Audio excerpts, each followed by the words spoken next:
Okay. It's fixed. It's fixed. I got it. It was the usual spiel. State of the game 158. Hi, everyone. And then a big secret that you all missed. Yeah. I think it was the raid release date that we definitely won't repeat. Sorry. Yeah. You said it once, never again. Yeah. Sorry that you feels bad. Yeah, sorry about that. It's my working from home setup, throwing us for a loop again. But Chris and Mackenzie, we got you here now. Good.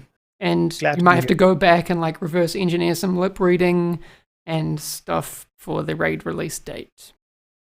Just kidding. Like someone's going to take that seriously. Don't waste your time. Yeah.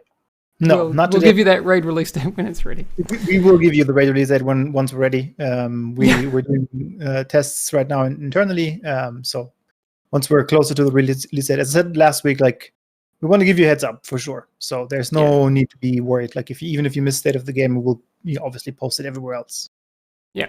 I accept full responsibility for technical issues during state of the game. I'm running this whole thing from home. Usually, there'll be someone else doing the buttons and everything. My bad. Sorry about it. Okay, so there was a maintenance yesterday. There have been more spawn points added for reinforcements during Warhound convoy activities. This will make the activity more in line with other open world activities in terms of completion time. Everyone knows what that means. Fixed an issue making it possible to kill Kajika in the Pathway Park main mission before the final encounter, so that shouldn't happen anymore. On that point, let me just interject because we've seen some reports that there's now like a second Kajika that shows up and he's invulnerable. While we don't know if it's connected to the fix, obviously we'll look into this. We had reports of this last week already, so we don't know if it's just more present now or if it's something that has been exacerbated by the fix, but we're looking into it. Cool. That's good to know. The thing I wanted to get to next, because I know it's been a hot topic, especially in the past 3-4 days, mostly, the shade level points being regained by using points in conflict. Thanks to everyone who sent videos of that. You know who you are. We are deploying a fix for this during tomorrow's maintenance. Yes, Chris? So yeah, correct. So if you don't know what's happening, we've seen reports of players being able to spend more shade points than they should actually have. I'm not going to go into the details about that, but we have a fix ready.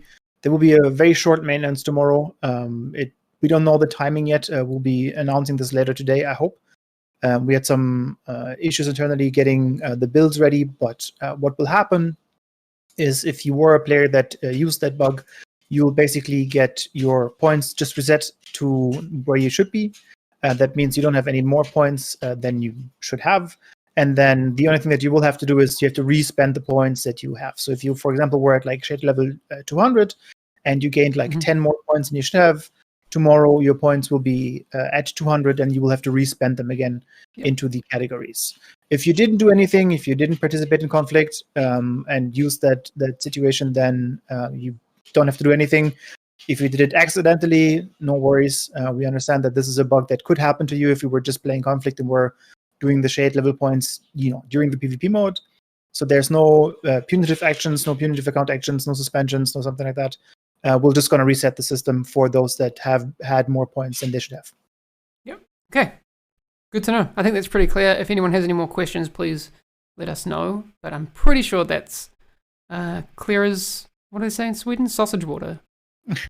Yeah. We'll also post on I think a forum post will go live rather soon, just explaining that. In case, if you log in tomorrow and your points are back to, 0 in all the categories, but you have all the points that you earned, it might be a bit confusing. So again, if you see anybody, that is just normal if you had that bug happen to you. Okay, cool. Good to know. What's the deal with Delta and Foxtrot errors, Chris? Yeah, so we've been looking into this for a while now. I know that a lot of people in the Asia Pacific region have issues. We're seeing more reports on PS4 about this, but in general also other platforms. It's a little weird because we've never seen this come up in the Division franchise before. So we actually had to implement some new tracking to figure out what's happening internally. So that's continuing with the work. We have done some backend changes on the service, so we've seen that the overall amount of Foxtrot errors has gone down. but it's still there, and obviously they shouldn't be. So work continues. We obviously have this as a high priority for all players, because we know that even if we're saying like Asia and Pacific right now, I also know that there's people in Europe that are affected by this. So it's a big topic for us, but again, it's been really weird to figure out because it's not something that we've seen before. And as I said before on State of the Game as well, if we don't have the underlying cause, it's very difficult for us to fix it. And we're doing some back end things to mitigate it, but we definitely want to fix it properly. Okay, good to know. I want to get to Mackenzie's topic as quickly as possible because I think it's the juiciest information that we have today. The NPC balance changes in 9.1. Yes. Coming next week? Correct. Yeah, let's start with that first. Exactly. I talked about that last week. So we have a final date for 9.1 now. It's next week, Tuesday. Mackenzie is here to talk about all of the changes that he has been working on.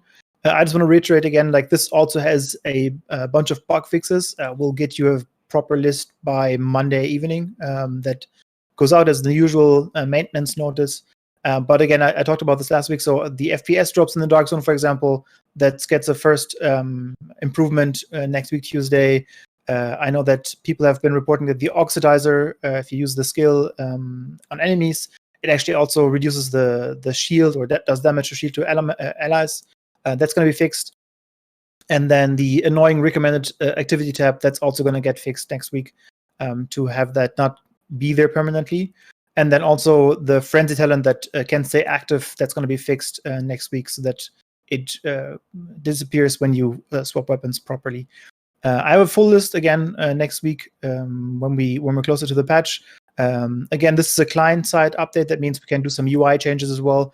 And I know that Stadia users, for example, have said hey, my M1A and my Baker's dozen, the numbers are not correct. That will also be fixed with 9.1 because we can update the UI in this point. And now we can get into the beefy part because Mackenzie did a bunch of work, and I'm very excited about that as well. All right, Mackenzie, the top level stuff. What's if you were to summarize what you've been working on recently that's coming next week, how would you sell it to me?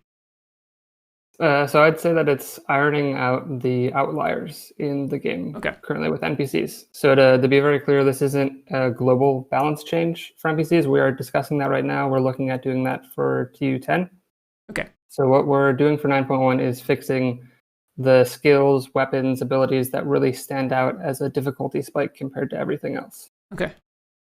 All right. No, that's nice and clear. What are the key ones for you that are the outliers then? Yes. So the hyena assaults, the SMG that the Red Bar uses. Mm-hmm. I've seen all the amusing Reddit posts and everything. It's definitely doing more damage than it should be. So we're nerfing the damage of it, and we're reducing the out of cover accuracy for it. Okay. Another thing is status effects from NPCs. We're reducing the damage that burn does and also bleed. Something to note with these status effect changes is that it's also going to affect PvP. And there are more PvP changes coming in TU10 as well. Good to know. All right, chat seems happy about that one. Yes. Glad you dropped that. That's awesome. Grenade accuracy, that also is getting nerfed for NPCs. So we're reducing the accuracy of the grenades the further away they are from their target. Something to note with that, elites do have better accuracy, and hunters, rogues, and legendary have better accuracy than elites, but you should still notice a difference with that. And we've also gone ahead and reduced the accuracy of the hyena throwers airbursts, the Black Tusk mini tanks grenade, and the cleaner turrets napalm airburst. Something to note with the grenade accuracy stuff is that the different throwers from different factions have different optimal ranges. So like the cultist thrower, their optimal range with their Molotov is 20 meters. Mm-hmm. So if they're further away, you're going to notice that inaccuracy sooner, whereas the hyena thrower with their airburst grenade, their optimal range is 30 meters. So they're going to have to be further away to be less accurate, but it should still be noticeable. Okay, very good. Someone was just... Sorry, Chris, you go. Yeah, so not only are you working on the accuracy so that they hit you less often, but also like the fire, as you said, just does less damage. That means overall you'll see a bigger increase than just like, they don't hit you as often, but they also don't hit you. Like if they hit you, the impact is not as high, right? Correct, yeah. So it should come together to feel quite nice. Okay. Another thing that we've seen posted, NPC blind fire accuracy. We are reducing how accurate NPCs are when they blind fire. Legendary were super accurate before with their blind fire. They are now less accurate. They're not as inaccurate as normal grunts. Instead, they start inaccurate, and then the longer they've been blind firing, the more accurate they get. They still don't get super accurate, but that's just something to keep in mind, that if you were to do a 20-second blind on a legendary, after 5 or 6 seconds, they will start to get semi-accurate again. There's diminishing returns with that. Okay, cool. Please dump all of this on us. Okay. NPC aggressiveness. So we're looking into this. One thing to note is there's not an easy global fix that we can do here. I've seen posted before people thinking that with TU8 and Warlords of New York that we intentionally made NPCs more aggressive, which we did not do. We didn't intentionally make NPCs more aggressive. It's just a combination of changes that were for other things, sometimes leading to it, and then also just the increased difficulty of the game since TU7. Like with the change that we made in TU8 to make the game actually hard, it exposed a lot of underlying things that we weren't seeing before. Okay. And so the changes that I'm going to list here about NPC aggressiveness are very specific fixes, and we're looking into more. We're looking at videos, we're playing at home, and it's going to take some time. But we're doing our best. All right, great. So we've reduced the frequency and aggressiveness of NPCs' behavior to advance on hidden targets. So that means if you were hidden for 8 seconds or something before, certain factions which were considered aggressive, like the hyenas, they could start to advance on you because they couldn't see you. So now we've made it so that they have to have not seen you for a longer amount of time, and we've adjusted how they advance on you, so that it should feel less aggressive. Okay. So they have a lower passive perception. Yes. Basically. Yeah. All right. Cool. Sorry, I've been itching to play D&D. But please keep going. Yes. Another fix. With the Hyena Assault, Cleaner Assault, and Outcast Assault, if you got really close to them, so within 5 meters, they would start their too close behavior, and they had a custom one which would have them circle around the player. But it could get stuck in a loop, and they would just aggressively circle you, basically until you ran away from them. So we fixed that now, so it times out after 6 seconds or so.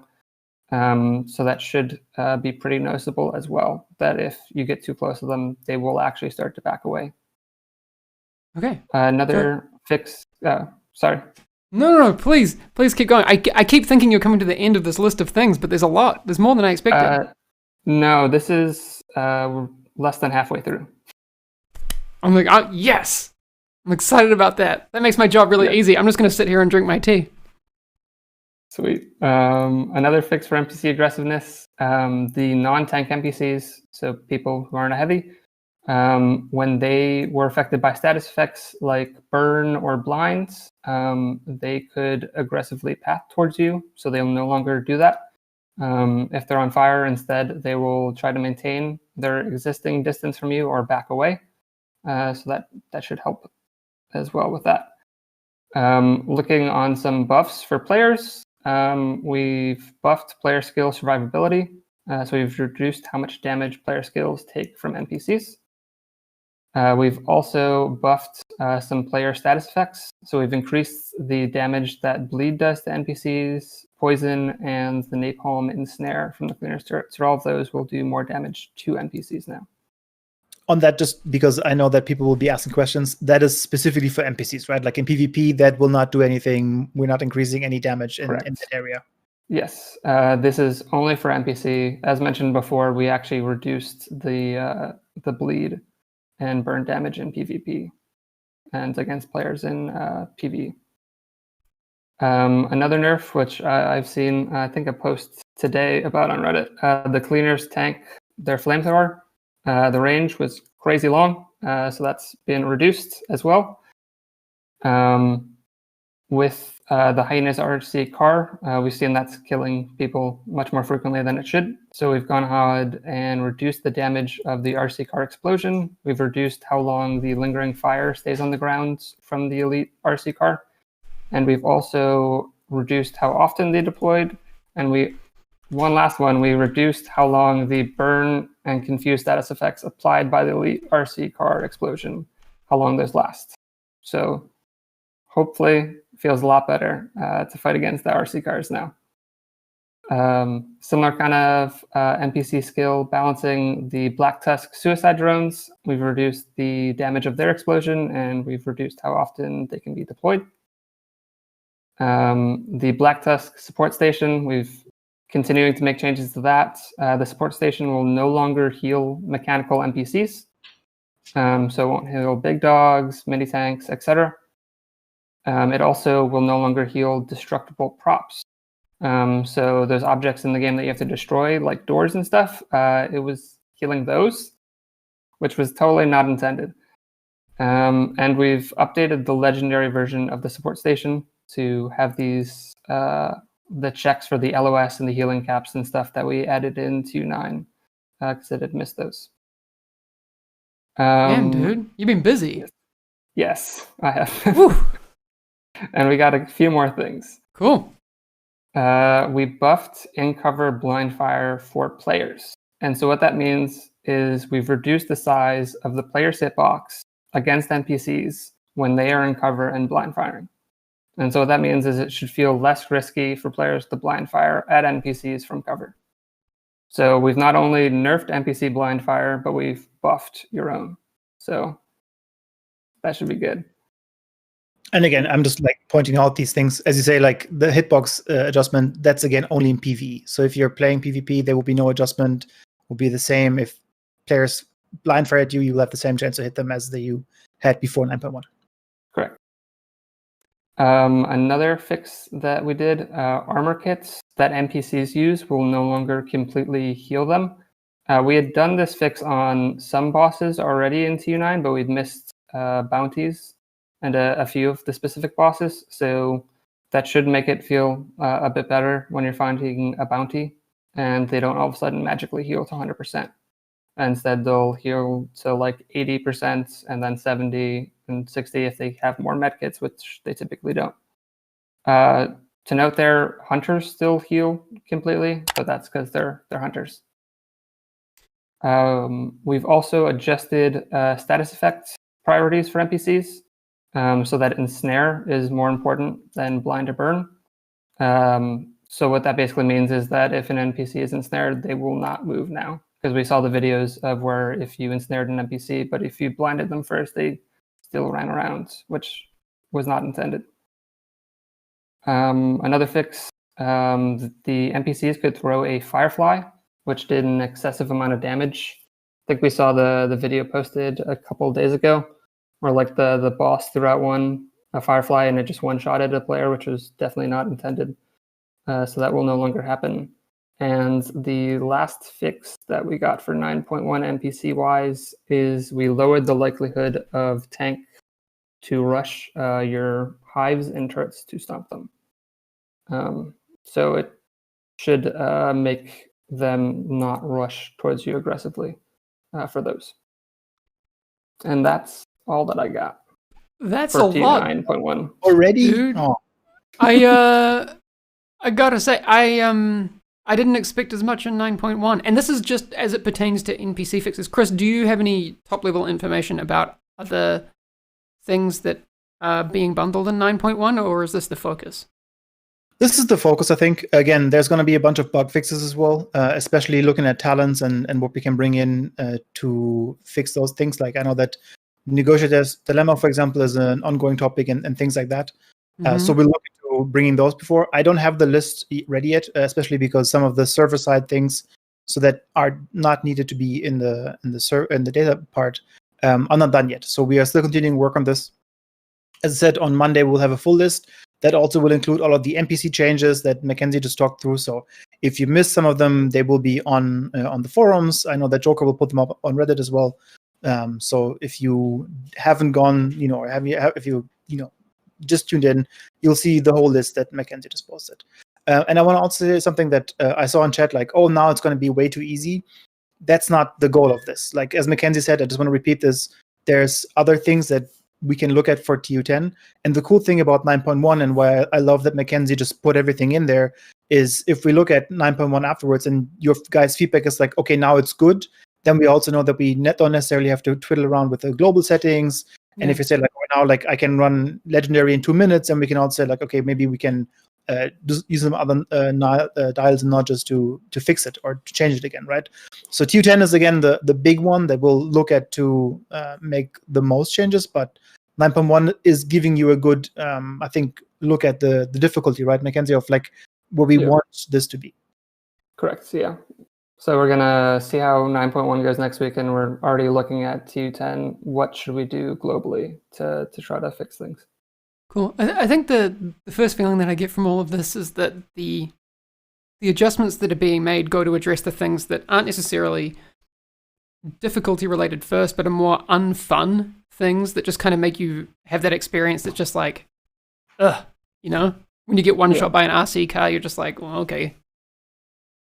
Yeah, that's correct. Yeah, it's the way I phrased it was kind of like it's more of bugs than necessarily balance. Like, of course, it's going to affect the balance of the game, but it's just things that are just outliers and weren't intended to be that way. And like, I think one thing that's really interesting since TU8 is that things that haven't changed since the base game, like a year ago, are all of a sudden really clear as outliers now. Mm-hmm. Like the RC cars, the Hyena SMG, like we hadn't buffed those or changed those in any way to make them better since the game launched. But now that the game is like actually hard compared to what it was in TU7, like those things really all of a sudden show up as like, this is way too good. And so we have to adjust those and try to bring it in line with other things. Yeah, understandable. So just to reiterate, this is coming next week, Tuesday, Chris? Yes, so I've seen a bunch of questions in chat about that. That's cool. I mean, I think, I wasn't expecting as much from 9.1, to be honest. And that's, you undersold it, guys. You undersold it, so I'm excited. Very cool. I just want to, can we just stop the stream and put the patch out and play now? That'd be good. I'd be into that. Like we said before, and we've alluded to, TU10 is on the horizon. We'll talk more about that once we get through this, and we'll have more context about what that'll mean, and we want to share as much of that with you as we can when we get to it, but that's really cool. Have there been any questions in chat or anything that you want to address, Mackenzie? I mean, we'll have you around for a little bit longer, so if anything does pop up, just let us know. Yeah, I'll give it a look. Cool. Chris, while Mackenzie's having a look at that, I think it would be elegant for us to talk about the things that are happening in Season 1. Yeah. What's happening there right now? Yeah, so I've seen a couple of comments yesterday as well, yesterday. Yesterday was Tuesday. Every day is not the same. For the home league, so the home league continues. I've seen some people being confused why their progress has reset. So I'm just going to reiterate again. Home league is the current league. You have different challenges, speed runs and NPC challenges, and they reset in between the weeks. So it runs for 2 weeks. And the progress for the rank is continued. So if you had like 20 last week and you now do 40 this week, you'll get all of the rewards at level 60. So if you've seen your progress being reset, that is completely normal. And you just will get more rewards once you finish it. And as you can see in the video that Hamish put up, so that the Lady Liberty backpack trophy is there. The exotic cash that you can get is still there. And that will run until basically Monday night. Back 1 6, sorry. There you go. Okay. I actually was finished with that. Like that will run until Monday night / Tuesday morning until we start the maintenance. So you have time to do that. Again, I've seen a lot of cool tips on the forums and on Reddit to do some of the NPC challenges rather quick. So if you're stuck with something, definitely check out what the community has been doing because they know best how to tackle these. And then yesterday, the new global event started. Yes. Sorry, could I interject something about the league? Saw the posts about rogue agents spawning in leagues, which they should not be. So I was we put out we haven't put out the fix yet, but we were working on the fix today, and it's being reviewed. So that should be coming in TU10. So awesome. In TU10, rogue agents will no longer spawn in the league. Great. Cool. I think that's really a good change, because we've seen a lot of people like, oh, I had such a good time, and then you have a rogue agent encounter and they just wipe the floor with you, and you're like, well, I guess I have to start over again. Yes. Yeah, that shouldn't happen. Yeah. On that note, I also saw actually, we can just move on because it's a global event thing. So global event reanimation reanimated, I think is the name, has started yesterday. We have some videos on that as well for the overview. Thank you for the segue. I will bring that up now. Cool. Yeah, so it's live now. It runs for a week. You can, as with the first global event, earn unique rewards in this. You can also run the global event at the same time as you do the league time runs, for example, if you feel that it makes you quicker. For reanimation itself, so it's a new enemy tech, and that allows basically hostile NPCs to respawn, reanimate after death. The good thing about reanimated enemies, they have a little bit less health, actually quite a significant less health, I think. So it's not as difficult to kill them again. But you can also just stop them from reanimating by giving them a headshot. And that's how you play this global event. And as you see in the video, there's a cool skull backpack trophy that you get for completing all of the challenges. What I've also seen people talk about, there's daily challenges that unlock. They're not locked to the days. So, for example, yesterday was the day 1 challenge. If you didn't do it yesterday, you can still do it today. And going forward, I think there's, again, 5. So you can do all of them whenever you want until, again, Tuesday morning or morning for European time when we do the maintenance. But you can just do them whenever you want, all at the same time as well. Some of them might help if you do them at the same time. So there's no rush to doing them on the date that they are getting active. Okay. Very cool. I want to show the video where they explode. So if you haven't had a chance to play it yet, like myself, I haven't actually had a chance to jump in game yet, but I really want to because it looks like explosions, and I'm into corpse explosions. Gives me Diablo 2 Neolithic corpse explosion vibes, so I'm into it. Yeah, so that's a lot of fun to play. I was doing it last night on Lincoln. And playing that really solo cool. With all the different bosses and everything, that was pretty great. Yeah. Yeah. Gameplay was captured by George, by the way. So those suicides, that's George. His name dying or himself killing himself, then you can put it on Twitter. Yeah. Please comment George for his gameplay. Okay, what else do we have today, Chris? We have.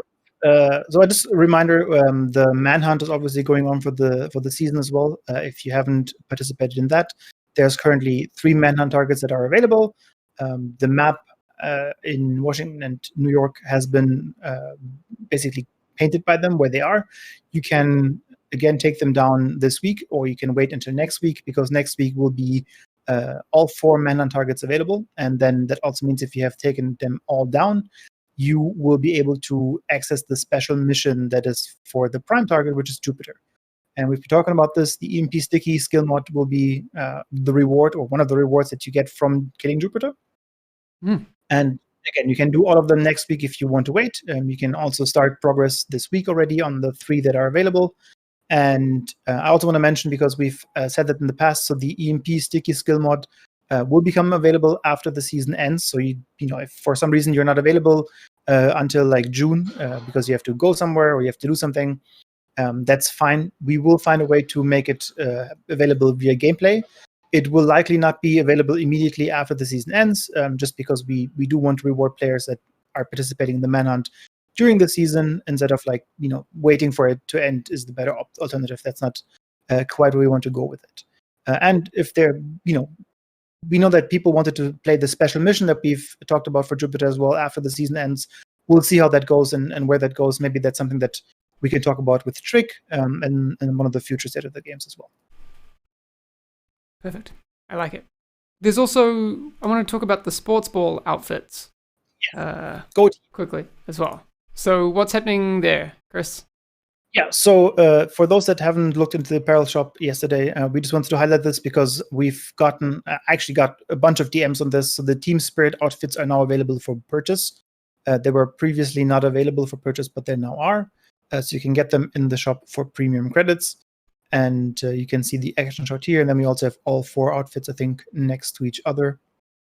I can hear Hamish click, so that should be showing up on my feed as well.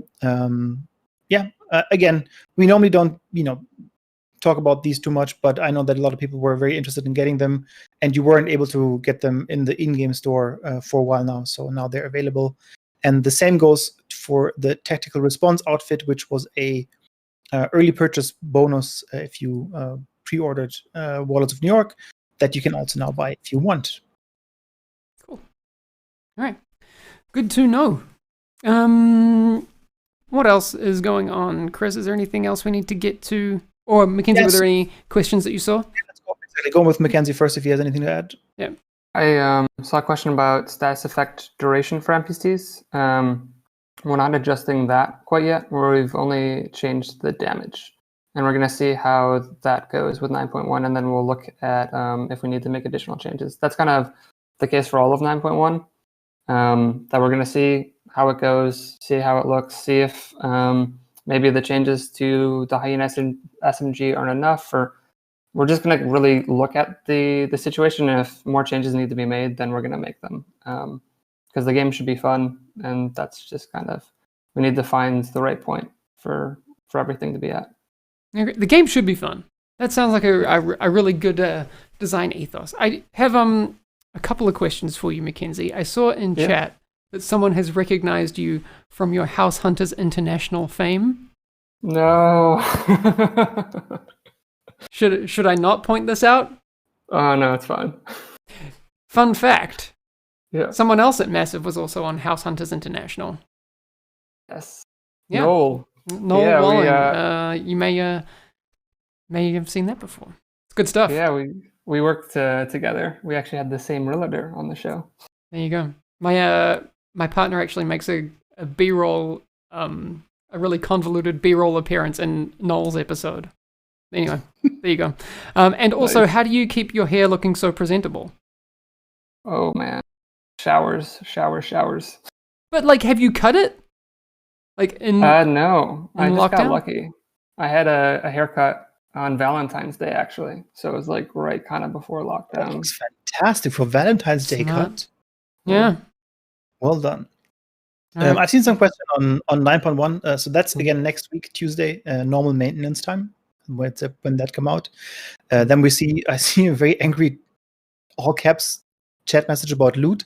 As we said, loot is a topic that we'll tackle with TU10. So I know that the team is looking into what we want to do and what we want to make sure if and when and how it looks like. I know there's a lot of feedback that is regarding legendary, especially, and all the purple things. I know that Nikki has done some I want to say suggestions internally, and I don't want to talk about them any now because I don't know if they've gone in. But I know that, for example, control points and how that loot looks like in the caches and everything is a topic that is being discussed. Again, if we have more information that will be available, we'll share it with you, maybe with Nikki on the stream, or again, Trick also might be coming in and all that stuff. One thing I want to mention, because we are still the Division game on Twitch, is also that we have posted that there's currently no event going on for the Division 1 for the first game. That is still being worked on. So as you might imagine, we have to make a new build for the game. And with the current work from home situation, it's a little bit more difficult than anticipated. So it will just take some more time. We will have another, yearly schedule for events in the first game. That is the plan. We don't have an update yet. And that's it for me. Someone asking, where's Yannick? We had to cut him from the show because he didn't get a webcam. So he got fired. Yeah. And he was also not wearing any pants. That, wasn't going to fly. Just not... Good question. Yannick's in chat.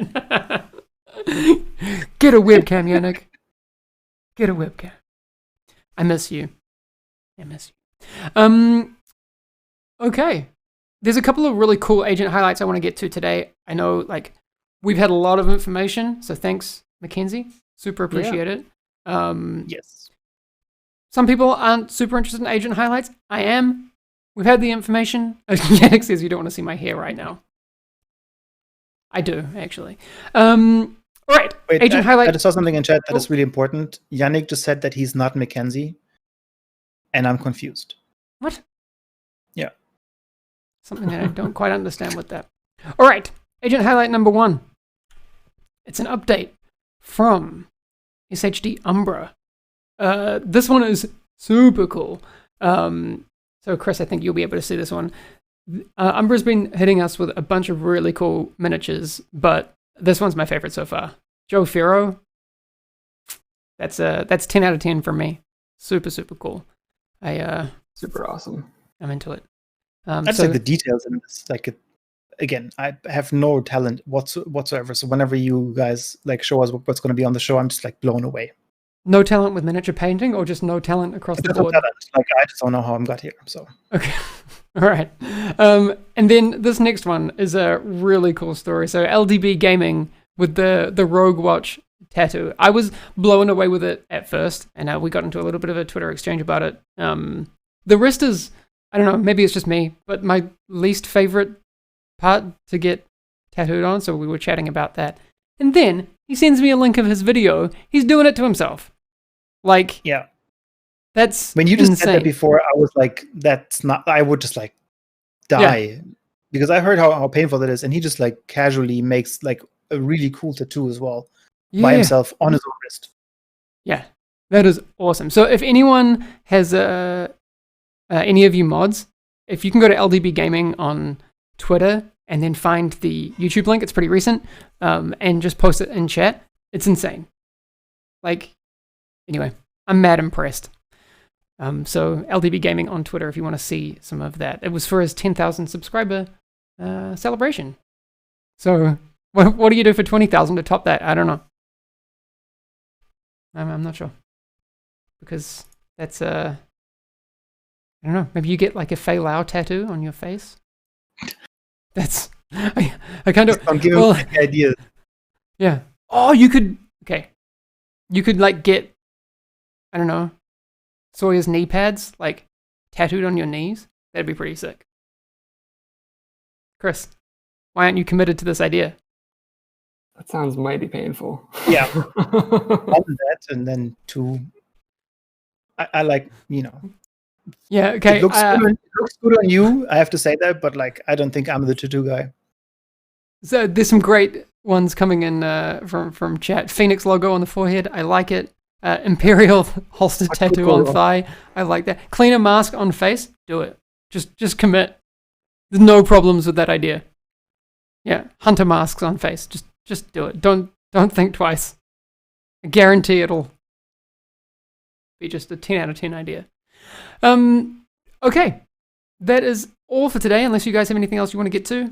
Maybe some reminders about when people can expect this, Chris. Exactly. So I see comments about raid and all that stuff. So again, we don't have a date yet. It's still Nordic Spring, which ends in June. We'll have more information as we get closer. It's been worked on. It's being tested right now. So we should be close. I've played it the past 2 weeks. It's awesome. The team at Annecy is doing great work. Yes, that's a very good shout out. Yeah, exactly. Like the guys from Annecy have been working on this.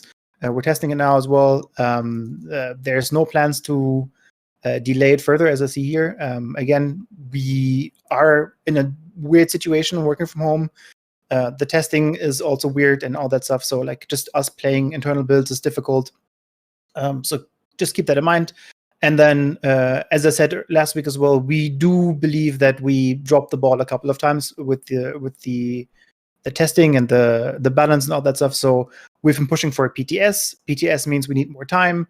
Once we have that figured out of like how that goes and when we'll do this and if we'll do this, that will also just decide on how the rate will be published, right? So imagine if we do a PTS for a week or two, then we'll have to have some time to make the changes, based on the PTS, and then we will release. So that's the reality is that we just currently don't have a date for you yet, but it is not far away.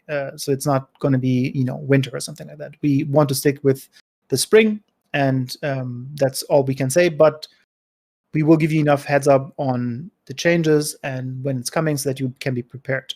And that's all for now. But again, there's no need to be worried about a huge delay or anything like that. Awesome. Thanks, Mackenzie. Thanks, Chris, for joining today. Chris, I assume there'll be some patch notes up when? So yeah, patch notes for 9.1 will be Monday evening. The list for the NPC changes, because I saw Joker sneakily DM'd me on Discord here. I think that will go out with the UB News recap. So if you don't know, if you have friends that don't watch the stream, there's always a UB News recap after the show, a couple of hours later. That should have most of the changes in there as well. So you can find them there. And then again, full patch notes next week that will also include all of the bug fixes and changes that are coming with 9.1. All right. Fantastic. Thank you so much, guys. We'll be back again with another State of the Game next week, I assume. Yes. Right? All right. Cool. That is the plan. All right. We'll see you all again real soon. Keep an eyes out for all the patch notes and enjoy TU 9.1 on Tuesday. All right. Thanks again, guys, for joining. I'll catch you again real soon. Bye, everyone. Thank you very much. Bye. Bye.